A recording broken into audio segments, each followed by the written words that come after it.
नमस्कार दोस्तों, स्वागत है आपका आपके अपने YouTube channel just do it पर। तो दोस्तों, आज मेरा IBPS क्लर्क का मेंस का पेपर था और वो आज ही ख़त्म हुआ है और अभी अभी मैं घर पे लौटा हूँ।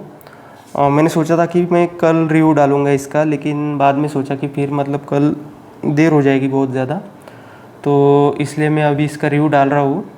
तो जल्दी से इस IBPS क्लर्क मेंस का रिव्यू स्टार्ट करते हैं। इसमें मेरे कितने अटेम्प्ट रहे और मुझे इसका लेवल कैसा लगा, सब कुछ देखेंगे। तो चलिए दोस्तों, एनालिसिस को स्टार्ट करते हैं। तो दोस्तों, सबसे पहले जनरल अवेयरनेस का सेक्शन ओपन हुआ और उसमें दोस्तों RRB PO मेंस में जिस तरह के क्वेश्चंस आए हुए थे वैसे बिल्कुल भी क्वेश्चन नहीं थे। मतलब ज़्यादा स्टेटमेंट बेस्ड क्वेश्चन नहीं थे और ज़्यादा वो मतलब ज़्यादा डिटेल में तो पूछा था, लेकिन मतलब टफ नहीं कह सकते उस क्वेश्चंस को। मतलब हमने अगर रीड किया होगा अच्छे से तो हम उस क्वेश्चंस को कर सकते थे। उसमें एक ओपनहाइमर का भी क्वेश्चन था, जिनको पता होगा उन्होंने तो वो कर लिया होगा। बाद में थ्रेड्स ट्विटर जैसा प्लेटफॉर्म मतलब मेटा के ओनर ने स्टार्ट किया, ऐसा ये क्वेश्चन था। मतलब इस तरह से ज़्यादा डिटेल वाले क्वेश्चन नहीं थे। तो मतलब क्वेश्चन हो रहे थे और लोगों के अटेम्प्ट भी बहुत, मतलब 25+ तो मैंने बहुत सारों के अटेम्प्ट देखे, बहुत लोगों के। तो ऐसा मतलब जनरल अवेयरनेस का सेक्शन था। मैं इस वीडियो के लास्ट में आपको मेरे अटेम्प्ट बताऊंगा। और बाद में दोस्तों इंग्लिश ओपन हुआ और इंग्लिश में RC था, 2 RC थे। लगभग दोनों को मिला के 13 से 14 क्वेश्चंस होंगे उसमें। बाद में क्लोज टेस्ट था जिसमें 6 क्वेश्चंस थे और आसान था। फिलर थे, 4-5 क्वेश्चंस थे उस पर। सेंटेंस रीअरेंजमेंट था, एरर डिटेक्शन के क्वेश्चंस थे, पैराजम्बल और फिलर थे, फ्रेज रिप्लेसमेंट थी। मतलब ऐसा कुछ न्यू टाइप नहीं था और RRB PO में जैसा ही लेवल आया था उसका, मतलब डुएबल था, ऐसा कुछ दिक्कत नहीं थी। ज़्यादा डिफ़िकल्ट भी क्वेश्चंस नहीं थे। हाँ, थोड़ा सा RC के क्वेश्चंस बनाने के लिए थोड़ा सा मतलब अंडरस्टैंडिंग अच्छी होनी चाहिए थी। तो इस तरह से इंग्लिश का लेवल था। इंग्लिश का लेवल भी मॉडरेट था, ज़्यादा डिफ़िकल्ट नहीं था।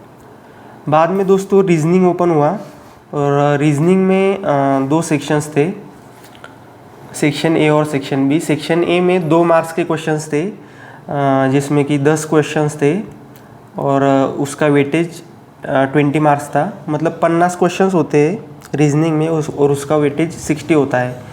तो सेक्शन A में 2 मार्क्स के क्वेश्चन थे।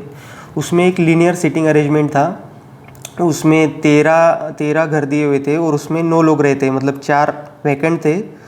तो वो क्वेश्चन भी मैंने लिया था, लेकिन वो भी मेरा बना नहीं एग्ज़ाम में, उसमें टाइम मेरा वेस्ट हो गया। बाद में ईयर बेस पजल था, वो भी मतलब 2 मार्क्स का क्वेश्चन था, वो भी मैंने लिया और मेरा बना, लेकिन एक क्वेश्चन मेरा मैच नहीं हुआ, इसलिए मैंने वो भी छोड़ दिया।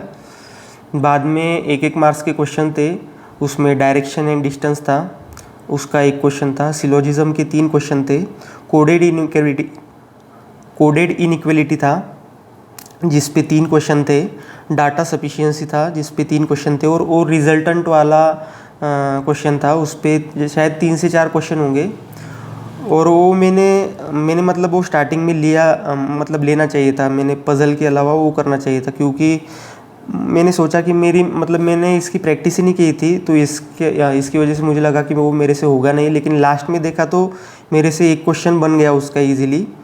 तो मैंने अगर टाइम दिया होता उसको तो मेरे बन जाते क्वेश्चंस। बाद में इनपुट आउटपुट था, लॉजिकल रीजनिंग के 10 क्वेश्चंस थे। बॉक्स पज़ल था, उस पर 5 क्वेश्चन थे और भी कुछ क्वेश्चन थे, लेकिन मुझे उतना याद नहीं अभी बाकी के क्वेश्चन। तो रीजनिंग का लेवल दोस्तों, रीजनिंग का लेवल अच्छा था। मतलब पज़ल ऐसे मतलब 2-2 पॉसिबिलिटी में बन रहे ऐसा नहीं था, मतलब हमें सोचना पड़ रहा था। मतलब कुछ समय के लिए तो ऐसा लग रहा था कि PO का एग्ज़ाम है। मतलब रीजनिंग का लेवल मुझे अच्छा लगा। रीजनिंग में मतलब सब लोगों के अटेम्प्ट ज़्यादा नहीं हुए, 20 के आसपास अटेम्प्ट हुए लोगों के। रीजनिंग का लेवल मुझे मॉडरेट टू टफ लगा। बाद में हम लोग क्वांट की बात करेंगे। दोस्तों क्वांट में लगभग 4 से 5 DI थी, उसमें टेबल DI थी जिस पे 5 से क्वेश्चन बन रहे थे। मिसिंग DI थी, मिसिंग टेबल DI, उस पर भी 5 क्वेश्चन थे। पाई चार्ट वाली डीआई थी, उस पर 5 क्वेश्चन थे। और पाई चार्ट और मतलब टेबल डीआई मिक्स थी, गवर्नमेंट और प्राइवेट स्कूल या फिर कुछ था, उस पर 5 क्वेश्चन थे। और ये डीआई बन रही थी, ज़्यादा मुश्किल नहीं थी। उस पर क्वेश्चन भी मतलब थोड़े से लेंदी थे लेकिन बन जा रहे थे।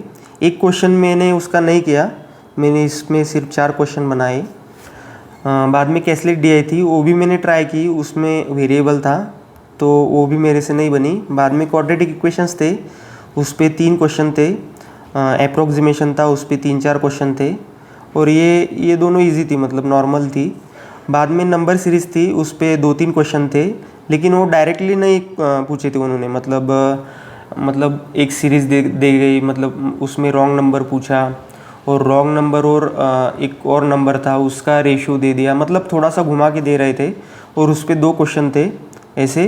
तो नंबर सीरीज़ मतलब डायरेक्टली नहीं पूछी थी, थोड़ी सी घुमा के पूछी थी, जैसे पीओ में पूछते हैं। बाद में डेटा सफिशिएंसी थी, उस पर उसका मैंने 1 क्वेश्चन किया था।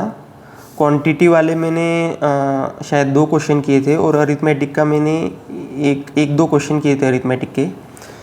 तो ऐसा कौन का पेपर था। तो दोस्तों मैं मेरे अटेम्प्ट आपको बता देता हूँ।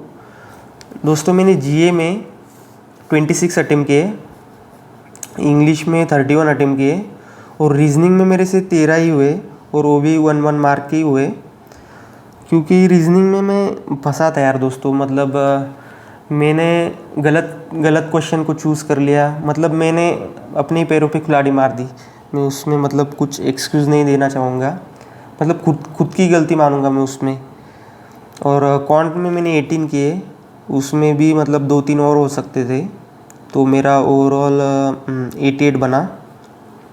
दोस्तों पेपर का लेवल दिन ब दिन बढ़ ही रहा है, और कंपटीशन भी बढ़ रही है। तो हमें मतलब ब्रेनस्टॉर्मिंग करने का मतलब करना ही पड़ेगा, क्योंकि मतलब जो भी क्वेश्चन हमारे सामने आए उसको हमें बिना छोड़े उस पर दिमाग लगाना होगा। क्योंकि अभी क्वेश्चन अभी एग्ज़ाम में ऐसे ही क्वेश्चन आ रहे हैं, मतलब जिसमें दिमाग लगाना पड़ता हो हमें। और उस टाइम पे हम लोग कैसा परफॉर्म करते हैं उस पर बहुत ज़्यादा डिपेंड करता है। अभी इस अटेम्प्ट में मुझे तो नहीं लग रहा मेरा क्लियर हो जाएगा, देखते अब बाकी क्या होता है। तो रीजनिंग में मुझे ऐसा लग रहा था, मतलब रीजनिंग में ज़्यादा होने चाहिए थे थोड़े क्वेश्चन। क्वांट में ठीक है, रीजनिंग में अगर थोड़े से और ज़्यादा होते तो ठीक ठाक अटेम्प्ट हो जाते, लेकिन ठीक है, अब क्या कर सकते हैं, जो होगा वो हो गया, अब क्या ही कर सकते हैं। अभी आगे अब एसबीआई क्लर्क अगर आया तो उस पर हमें अच्छा परफॉर्म करना पड़ेगा उसकी मेंस में। अब देखते हैं क्या होता है। दोस्तों अगर आपने एग्ज़ाम दिया है तो आपके अटेम्प्ट क्या रहे आप कमेंट में ज़रूर बताना। और मुझे इसमें रीजनिंग में लेवल मुझे इसकी रीजनिंग की मॉडरेट टू हाई लगी, क्वांट मॉडरेट थी, मतलब इस बार क्वांट रीजनिंग से थोड़ी आसान थी। तो दोस्तों आपको क्या लेवल लगा, आपके सेक्शन वाइज कितने अटेम्प्ट रहे, आप कमेंट में ज़रूर बताना। और चलिए दोस्तों मिलते हैं अगले वीडियो में, तो थैंक यू।